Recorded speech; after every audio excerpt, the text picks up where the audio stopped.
goals checked off your list for spring ball? Yeah, I think so. I think we did. There's probably just a few things that you don't quite get in special teams that we'll address in fall camp. But I thought we came out of this a more physical football team, things that we needed to improve on. Nights like this, as a head coach, you're kind of holding your breath to make sure you get out of it healthy as possible. I thought we had a lot of young players play hard, show some flashes of doing some things, and all in all, very pleased with this spring. How did Jalen look and the quarterbacks generally? How did they execute? I thought they executed very well. Again, Jalen has real good command and really feel for what we want to do. I think Andy Kolnicki and the offensive staff continue to evolve the offense to all our quarterback strengths, but obviously it starts with him. I looked over at you. I never saw you smile. I guess one side did I well. never smile. That's what Ray says. But I did one side. I said to the team, and in fact, I just said it on the radio, was in days like this, as a head coach, I've always sit there and if one side's playing really well, does that mean the other side's not? So you're trying to look at it that way. You're trying to make sure we're staying healthy. I thought we played clean. I thought we played fairly hard, and all the things that you would want as a head coach. And we also practiced yesterday, and it was still a fairly physical practice, and we told the team we weren't going to let up. So part of that has sometimes effects in this. How do you avoid a last day of school kind of vibe? Yeah, there's some of that, Matt. There really is. But I thought they were loose and came out, and I think they appreciated the crowd that showed up and a beautiful evening. And I think there's some of that because there are some guys that played a lot of football for us that didn't play a ton of snaps tonight, and they knew that. And so some of that kind of laxes the intensity. But again, there's other guys that were told it's going to be a big evaluation moment for them, and I think they responded. Anyone stand out? It's kind of hard to say there right now without looking at it all. I still think some of our younger running backs played hard because we've been pressed on some things. Quentin Skinner makes a big catch. I thought Doug Edelman's really had a really nice glass, really from spring break on at the receiver spot. Devin Phillips continues to get better for us and feeling comfortable in our program, starting to be a little more of a leader. I think Austin Booker shows up for us again. J.B. Brown. I think we know what Rich Miller and Taiwan are giving us, so all of that is good. You talked about needing to get your best 5 linemen on the offensive line. It's hard to tell for us out here. Yeah. How are they? Are they coming around? Well, they are, but at the same time, we lost Michael Ford in the beginning of practice tonight. We had moved Dominic Pooney out to left tackle about a week ago, and he had been playing really well. He moved back to center because Nowitzki hasn't practiced all spring.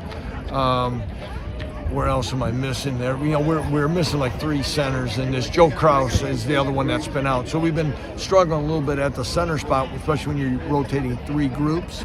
So rotating that, but I saw, Amar'e Adams-Reed has played really well. We moved him over to left guard. Kobe Baines has played right tackle, right guard.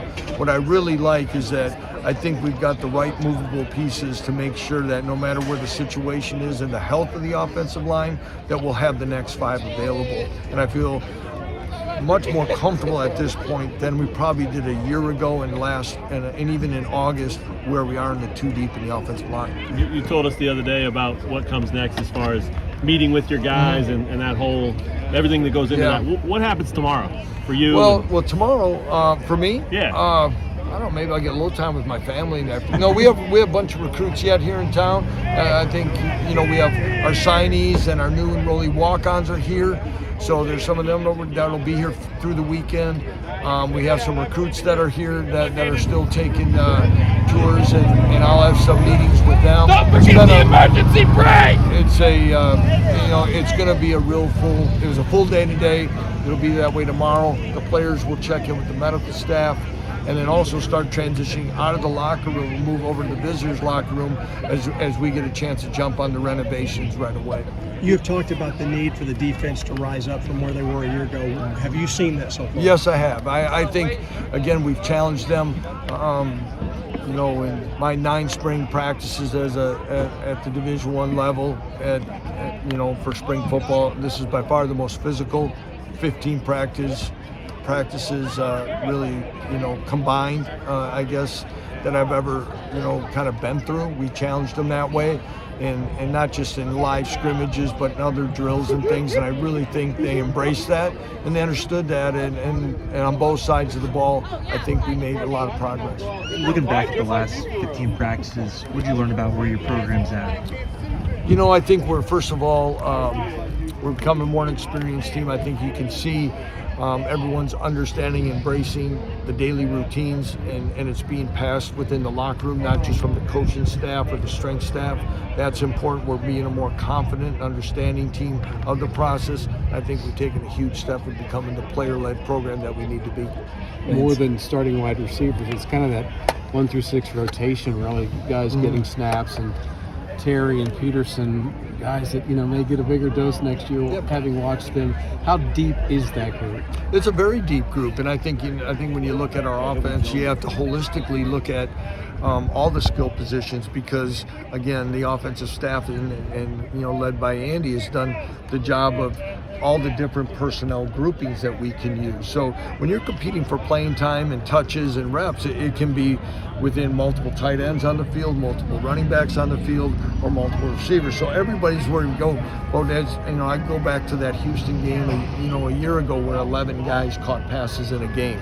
So guys know if they're productive and they're in tune to what's happening, they got a chance to get touches and get on the field. Lance, it's kind of crazy to think this is only your second sprint. I know.